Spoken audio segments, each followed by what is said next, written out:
नमस्कार, मैं रीमा प्रसाद। इस वक्त की सबसे बड़ी खबर पे नजर डालेंगे। नमस्कार, मैं हूं आपके साथ जसप्रीत कौर। दरअसल इजरायल गाजा के उन ठिकानों को चुन चुन कर टारगेट कर रहा है जहां हमास के नेता और आतंकी छिपे। अब तक इजरायल ने गाजा पर सिर्फ एयर स्ट्राइक किया और गाजा के ज्यादातर इलाके तबाह हो गए। हमास ने जब से इजरायल पर हमला किया, इजरायल ने पलटवार कर गाजा की तस्वीर बदल करके रख दी। मतलब ये है और मतलब इसका बिल्कुल साफ है कि हमास ने जो कदम उठाया है उसके बाद ये बदले की कार्रवाई के तौर पे इजरायल हर वक्त वहां गोली बारूद दाग रहा है।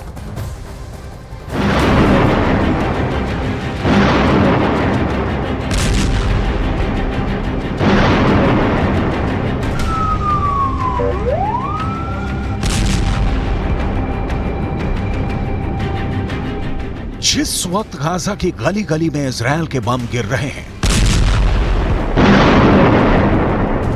जिस वक्त गाजा पर इजरायल की वायुसेना टनों टन बमबारी कर रही है,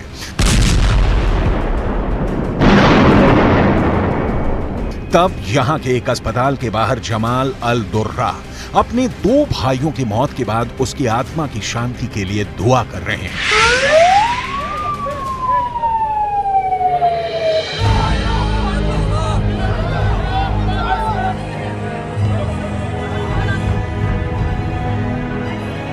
जमाल अल दुर्रा को सिर्फ पूरा गाजा ही नहीं जानता, वो गाजा पर सबसे भयानक हमलों के ऐसे गवाह हैं जिसके आंसू आज भी नहीं सूखे हैं। 23 वर्ष पहले इस शख्स का एक और वीडियो पूरी दुनिया में हेडलाइन बन गया था। एक तरफ जमाल अल दुर्रा अपने 2 भाइयों की मैयत के पास बैठे हैं, तो दूसरी तरफ वर्ष 2000 में वो अपने बच्चों को इजरायल की गोलीबारी से बचाने की कोशिश करते रहे।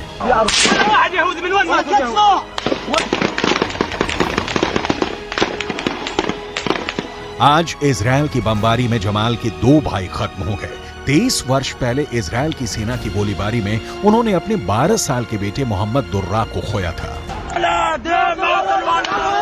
तब गाजा पर इजरायल की सेना का कब्जा था। दक्षिण गाजा की सलादीन रोड पर गोलीबारी के बीच वो बेटे के साथ फंस गए थे। जमाल एक दीवार के किनारे आड़ लेते हुए इजरायल की सेना को फायरिंग करने से रोकते रहे। उनका बेटा उनसे सटा हुआ था और फिर गोली उनके बेटे को आकर लगती है। वो फौरन दम तोड़ देता है। जमाल अल दुर्रा जिंदा थे, लेकिन अपने सामने बेटे को आखिरी सांसें लेते देखकर वो भी अंदर से खत्म हो चुके थे। आज इजरायल की बमबारी के बीच जमाल ने अपने 2 भाइयों को खो दिया है।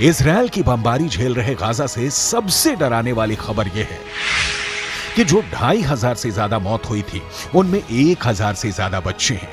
इन हमलों में मरने वाले बच्चों की तादाद 1000 पार कर चुकी है। इसमें करीब 400 बच्चे ऐसे हैं जिनकी उम्र 3 साल से भी कम थी। इतने जनाजे एक साथ उठाने वाला गाजा आगे क्या करेगा? वैसे सवाल तो ये है कि इजरायल आगे क्या करेगा, क्योंकि फिलिस्तीन के स्वास्थ्य मंत्रालय की रिपोर्ट है कि हर 5 सेकंड में एक जान जा रही है। इजरायल की बमबारी बहुत भयानक है। इजरायल का बम कहां गिर रहा है? इजरायल के लड़ाकू विमानों का टारगेट हमास है या फिर आम लोग? ये इजरायल का बम फैसला नहीं कर पा रहा। गाजा के एक इलाके में बमबारी के बाद जब रेस्क्यू टीम एम्बुलेंस के साथ वहां पहुंची तो देखिए क्या हुआ। फौरन अफरा तफरी मची और एम्बुलेंस से लेकर पूरी टीम बमबारी से बचने के लिए भागने लगी। बताया जा रहा है कि इस हमले में रेस्क्यू टीम के प्रमुख की मौत हो गई और कई घायल हो गए। कई लोगों को फौरन अस्पताल लाया गया। गाजा से आने वाली ऐसी ही तस्वीरों को देखकर पूरी दुनिया परेशान है, लेकिन इससे भी खतरनाक पलों को गाजा का स्वतंत्र मीडिया रिकॉर्ड कर रहा है।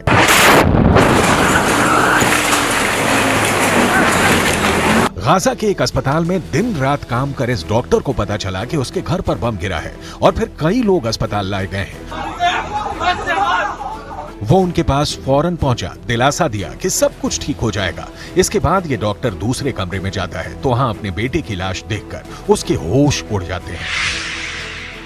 कुछ देर बाद ये डॉक्टर अपने आप पर काबू रखकर फिर से बेटे की लाश देखने पहुंचता है। साथ में पत्नी भी है। सब बुरी तरह रो रहे हैं, लेकिन डॉक्टर सब्र रखे हुए हैं। इसीलिए कहते हैं डॉक्टर बहुत हिम्मत वाले होते हैं। उनका पेशा ही ऐसा होता है, बहता हुआ खून, दर्द से कराते लोग। लेकिन जब किसी डॉक्टर के सामने अपने ही बेटे की लाश हो और वो रो भी ना पाए, यही गाजा का दर्द है जो इजराइल की बमबारी के बीच बार बार उभर कर पूरी दुनिया तक पहुंच रहा है। इस वक्त गाजा में 8 से ज्यादा डॉक्टर इजराइल की बमबारी में मारे जा चुके हैं, क्योंकि इजराइल का बम हर तरफ बरस रहा है।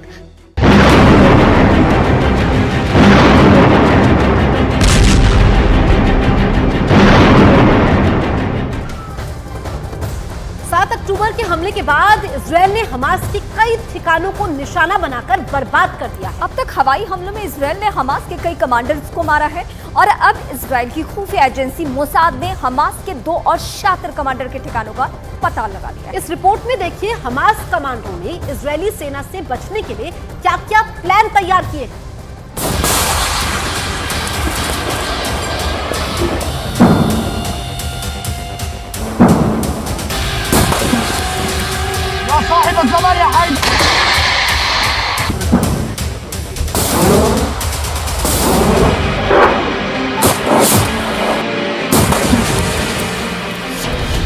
हमास के हैवानों का डर्टी प्लान।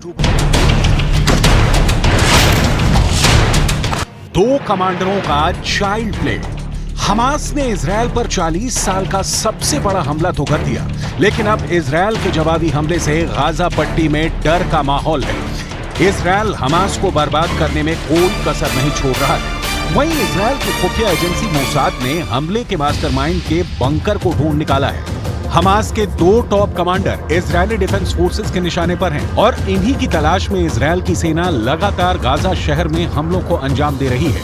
इसमें शामिल है गाजा में हमास का कमांडर याह्या सिनवार और दूसरा इस हमले का पूरा प्लान तैयार करने वाला मोहम्मद दैफ। अब तक हवाई हमलों में इजराइल ने हमास के कई कमांडरों को जमीन में गाड़ दिया है, लेकिन अभी ये तलाश पूरी नहीं हुई है। अगर हमास को गाजा में जड़ से समाप्त करना है तो इन 2 चेहरों का नामो निशान मिटाना होगा और इजरायली सेना ने हमास के इन 2 शातिर कमांडरों याह्या सिनवार और मोहम्मद दैफ को ठिकाने लगाने की कसम खा ली है। मोसाद को मिल गए इजराइल के गुनहगार। मास्टरमाइंड के ठिकाने मोसाद के टारगेट पर। सूत्रों के मुताबिक मोसाद को पता चल चुका है कि हमास के ये आका किस बिल में छिपे हैं और उन्हें उनके बिल से बाहर निकालने और आतंक के जाल को नेस्तो नाबूद करने के लिए इजराइल की सेना ने प्लान बना लिया है। इजराइल की सेना ने 10 दिनों में ही गाजा पट्टी में अब तक 2600 से ज्यादा लोगों को मार डाला है। इजराइल के भयानक हमलों की तस्वीरें डराने वाली हैं। इजराइल लगातार गाजा के आतंकी संगठन हमास के ठिकानों को ढूंढकर उसे तबाह कर रहा है। ऐसे में अब खबर आ रही है कि इजराइल की खुफिया एजेंसी मोसाद ने अपने टॉप 2 दुश्मनों के ठिकानों को भी ढूंढ निकाला है। जानिए कि ये दोनों कौन हैं। याह्या सिनवार गाजा में हमास का प्रमुख है। मोहम्मद दैफ हमास का मिलिट्री चीफ है। 7 अक्टूबर के हमले को अंजाम दिया। दैफ ने ही 7 अक्टूबर के हमले को प्लान किया। याह्या सिनवार और मोहम्मद दैफ की पिछली जिंदगी की कहानी अमूमन एक जैसी है। दोनों ने इजराइल की जेल में अपनी जिंदगी का अच्छा खासा वक्त गुजारा है। दोनों अपने आप को इजराइल का सताया हुआ बताते हैं और दोनों के अंदर यहूदियों के प्रति बहुत ज्यादा गुस्सा है और दोनों इजराइल को खत्म करके पूरे इजराइल में इस्लामिक राष्ट्र की स्थापना करना चाहते हैं और इन्हीं दोनों ने मिलकर एक खतरनाक प्लान तैयार किया। हमास के आकाओं का बच्चा प्लान। सेना से बचने के लिए बनाई बच्चों की ढाल। दोनों आतंकियों ने अपने प्लान में बच्चों का ढाल बनाया है। खुद को बचाने के लिए और अपने मकसद को अंजाम तक पहुंचाने के लिए याह्या सिनवार और मोहम्मद दैफ ने बच्चों को आगे कर दिया और एक ऐसी विंग तैयार की जिन्हें फ्रंट पर रखकर खुद को बचाने की साजिश रची। हमास ने छोटे बच्चों की एक लड़ाकू फौज बनाई। बच्चों को मिलिट्री ट्रेनिंग देकर सुरक्षा घेरा तैयार किया। सिनवार और दैफ के साथ रहते हैं फौजी बच्चे। दैफ और सिनवार ने अपने ठिकानों पर बंधकों को भी रखा है।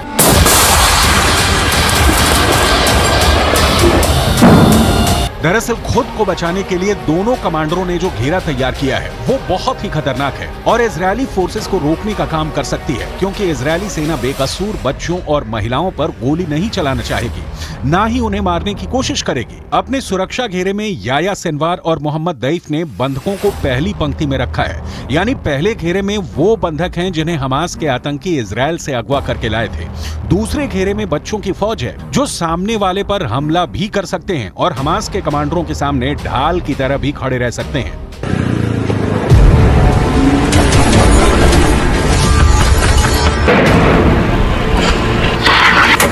सिनवार ने बच्चों के साथ कुछ तस्वीरों को भी जारी किया है। तस्वीरों में सिनवार के गोद में एक बच्चा दिख रहा है। तस्वीर में बच्चे के हाथ में बंदूक देखी जा सकती है। इसके अलावा इजरायली खुफिया और सैन्य सुरक्षा एजेंसियों के हाथ बच्चों के कुछ और फोटो भी लगी हैं, जो सिनवार और दैफ के बच्चा फौज में शामिल है। इजरायल की सुरक्षा और खुफिया एजेंसी बच्चों की जान बचाकर दोनों आतंकियों को मारने का प्लान तैयार कर रही है। इसके साथ ही इजरायली सेना ऐसे कदम उठा रही है जिससे बंधकों को भी नुकसान न पहुंचे। आतंकी सरगना सेरवान को यह अच्छी तरह से पता है कि इजरायल अपने नागरिकों और बंधकों को किसी भी हालत में मरने नहीं देगा। यही वजह है कि उसने अपनी सुरक्षा के घेरे में इजरायली बंधकों को भी रखा हुआ है। गाजा पर बड़े ऑपरेशन से पहले इजरायल अपने शहरों को खाली कर रहा है, क्योंकि हमास के लड़ाके इजरायल के शहरों को निशाना बना रहे हैं। आपको न्यूज़ 18 इंडिया की ग्राउंड जीरो से हम रिपोर्ट दिखाते हैं। हमास गाजा की तरफ से लगातार इजरायल के दक्षिणी शहरों पर एक के बाद हजारों की संख्या में हमले कर रहा है मिसाइल से, तो सवाल उठता है कि लोग अपने आप को बचाते कैसे हैं। इस वक्त हम लोग जेरोस शहर में, जो कि सुनसान पड़ा है, शहर में कोई नहीं है इक्का दुक्का लोगों को छोड़ के, लेकिन इस वक्त हम लोग एक बस स्टैंड पे हैं और बस स्टैंड के बगल में हम वो स्ट्रक्चर आपको दिखाते हैं जो हमास के मिसाइलों से लोगों को बचाता है, इजरायल के दक्षिणी शहर के लोगों को बचाता है। ये बंकर है, ये बाहर में बंकर में होता है। ज्यादातर सार्वजनिक स्थलों के बगल में यहाँ बस स्टैंड है, लोग बस पकड़ने के लिए खड़े रहते हैं, इसलिए ये बंकर यहाँ बनाया गया। जब भी मिसाइल अलर्ट आता है लोग भागकर इसी बंकर में आ जाते हैं। ये बंकर कंक्रीट का होता है, कंक्रीट का, और मिसाइल जो हमास की तरफ से छोड़ा जाता है उसका असर इस पर नहीं होगा। इधर देख सकते हैं, यहाँ कम से कम 15 से 20 लोग इसमें एक साथ रह सकते हैं, क्योंकि कम आबादी वाले शहर है तो बहुत ज्यादा लोग सड़कों पे नहीं होते एक वक्त में, ज्यादातर सार्वजनिक स्थलों के बीच में इस तरह का स्ट्रक्चर बना होता है। ये कंक्रीट का है, ये कंक्रीट का बना हुआ है। इसके अलावा ये एक गेट भी बना होता है, लोहे का गेट होता है, बंद कर देते हैं लोग। बंद कर देने से कोई भी स्प्लिंटर अंदर नहीं आ पाता। तो इस तरह के बंकर ऊपर में बने होते हैं। आमतौर पे बंकर जमीन के अंदर बने होते हैं, लेकिन इस तरह के बंकर सार्वजनिक स्थलों पे ऊपर बने होते हैं। और जो घर होते हैं, घरों में अंडरग्राउंड बंकर बने होते हैं कि अगर मिसाइल गिरे तो लोग अंदर जाकर छुप जाए। तो इस तरह के बंकर और सेफ जोन, इसे सेफ जोन कहा जाता है।